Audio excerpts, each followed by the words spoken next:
not to get in my preaching mode, but I do want to take a moment to see if anybody's just ecstatic to be in here on this morning. Amen.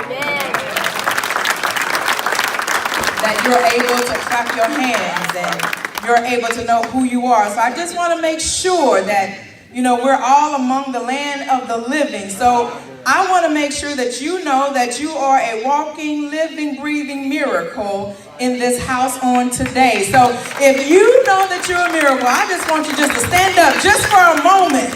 Just for a moment, just give God some praise that he's allowed you just one more day on this journey. Just one more day on this journey. I just want to thank God that he's allowed us this one more day. Amen. Now I think I'm going to be all right. Amen. Amen. Amen. I am truly grateful and humbled for this awesome opportunity on the day we commemorate and celebrate the life, legacy, and love of the drum major of justice, peace, and righteousness, Dr. Martin Luther King, Jr. I want to take this moment to thank the Harnett County NAACP President, Ms. Carolyn McDougal, all of the elected officials that are here on every level, all the members that continue to fight valiantly for equality. MLK stated unity does not mean conformity. That means we do not conform to the evils of this world, but we unite and stand against them. To my Episcopal leadership that is not here at this time, Bishop Kenneth Monroe and Missionary Supervisor Ms. Sheila Wells Monroe, to that dynamic Dunn-Lillington district that I am a servant leader of, I praise God for you. To the Amy Zion Church that continues to keep me covered. To the members of the Poor People's Campaign that are in the house on this morning. To my colleagues, my friends, my family. To my sorority that continues to let me know that sisterhood knows no boundaries. The Alpha Kappa Alpha Incorporated sorority. I want to thank you all for your prayers and your support as I bring words of encouragement and empowerment on this very special occasion. Let us pray. Dear Heavenly Father, Lord God, I stand before your people once again. And Lord God, I ask that you just continue to keep us strengthened, upbuilded, and lifted in areas where we can seek to divide, but we want to seek to unite. In places where we can have fear or we can show love. Guide us, O thou great Jehovah. We thank you for it right now. Amen. Amen. Amen. We have seen through many years the effort to marginalize, demonize, and dehumanize people. What used to be covert has now become common practice, and even boldly and proudly displayed. We have seen the focus of external imaginary threats of caravans and gypsies become widely claimed while the internal threat of democracy is being overlooked. We have been systematically programmed to accept that this is life and as its mediocrity and to not push progress while we are economically pillaged of our basic rights and needs.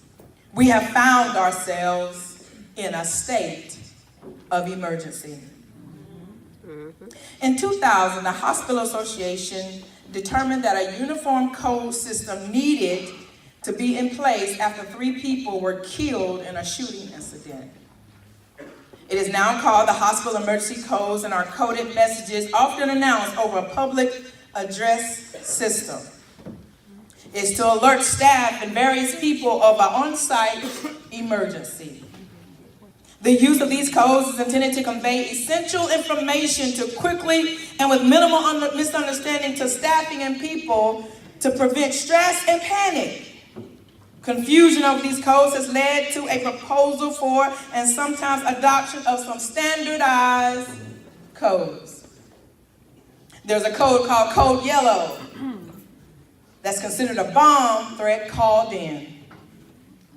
There's a code purple, which is child abduction. A code green means a person or a patient who is a danger unto themselves. Code silver is a weapon or a hostage situation. Code red means that there's a fire somewhere in the vicinity. Code pink means that there has been an infant that has been abducted. Code orange means that there's a hazardous spill somewhere. Code gray means that there's a combative person in an authority position that is causing danger. Code blue means that their heart or the respiration has stopped, that someone is in a cardiac arrest. And then there's code clear when the emergency has been cleared. All these codes, in order for the call to be effective, there has to be a response to this call. And then it has to be a specific location that's associated with the call. If y'all hang in there with me, I'll explain everything just in a little while. It says you can call code red, second floor, corridor 3, room 212, to make sure you know exactly where the emergency is. You see, I'm not here today not to divide a community, but to define our commonality. I'm here today not to point out failures, but to promote progress. I'm here today not to demonize people, but to demolish preconceived ideas that we have made it as one. So you see, this is a public service announcement on the PA system of the consciousness in this 2019 Martin Luther King breakfast that we are now in a state of emergency. Amen. Amen. Many of us have watched in terror the devastations of families being ripped apart at the border. That's a color code purple for child abduction. We have raised over the legal justification of killing unarmed black men by police without fear of being held accountable. That's a code gray for a combative behavior of a person in authority. We have worried over non-funding of preschools, which strengthens the narrative of preschool to prison pipeline, where the judicial system is stealing our babies. That's code pink for infant abduction. We have laminated over the increase in healthcare costs and decrease in healthcare coverage, that we are rationing medication while suffering through bouts of sickness and adverse symptoms of disease. That's code green of someone who is a danger unto themselves. We have watched in utter amazement the hijacking of our government by 46-1, holding us hostage over a decision to build a wall. That's code silver for a hostage situation. All right. We have witnessed and seen despair over unjust policies run over into the streets with revolt and rioting. That's code orange for a hazardous spill in the vicinity. We have felt the fire of hatred where nooses are tied in elevators and colleges, hung outside of voting poll stations, or in the yards of those seeking equality. That's code red. There's a fire burning that we got to put out. We have listened with utter astonishment the phone calls into police departments where operating a lemonade stand while black, while golfing too slowly while black, while waiting for a friend at Starbucks while black, while barbecuing at a park while black, while campaigning door to door while black, while mowing the wrong lawn while black, while shopping for prom clothes while black, while napping at a university where you are a student while black, while asking for directions while black, while not waving while you leaving the store while black, while redeeming a coupon at a store while black, while selling bottled water on the sidewalk while black, while eating lunch at a college while black, while riding in a car with babies while black, while babysitting other people's children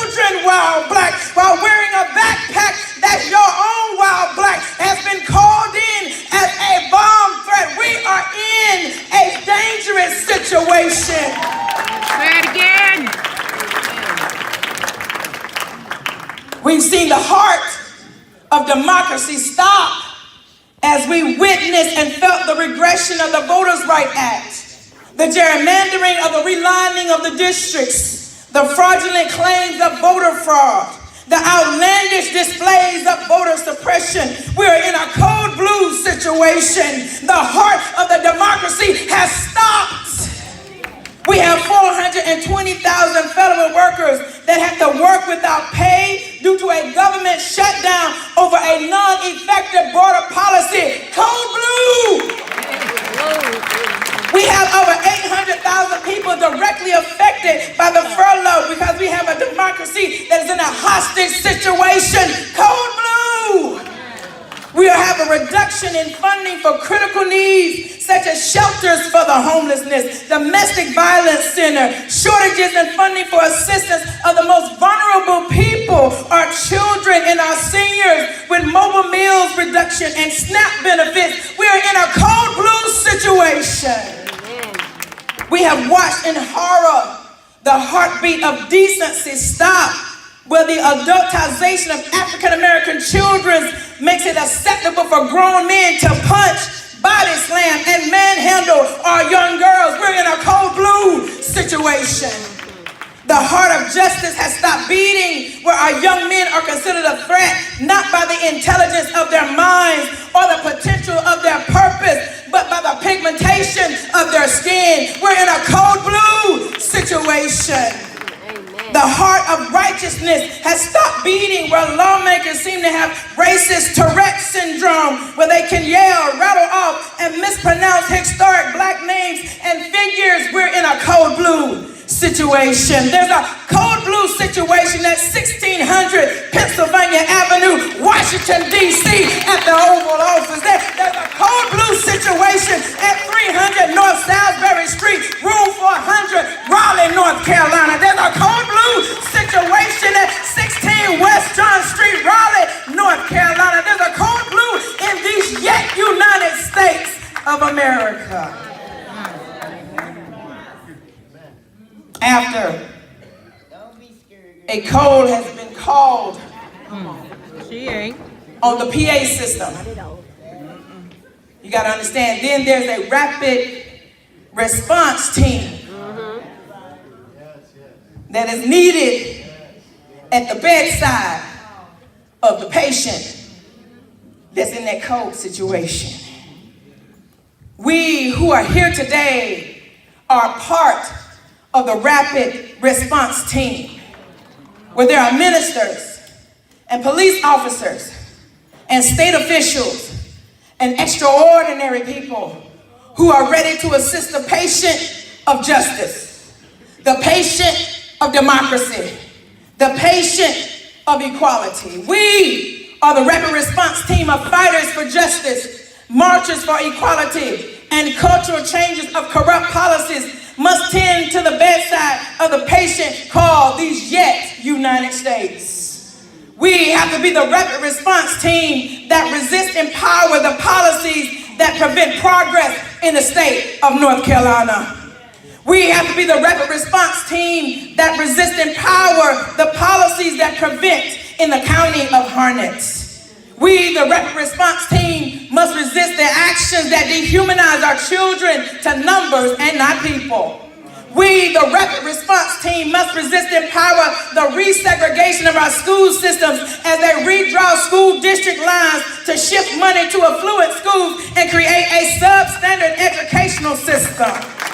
We, the rapid response team, must resist and empower the obliteration of our civil rights by the dismantling of the Voters' Rights Act of 1965.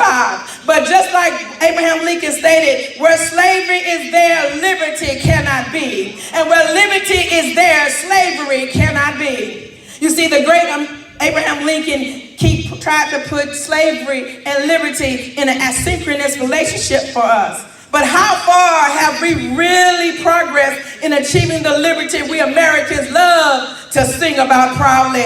Oh, say, can you see the blood of our children spilled for entertainment purposes?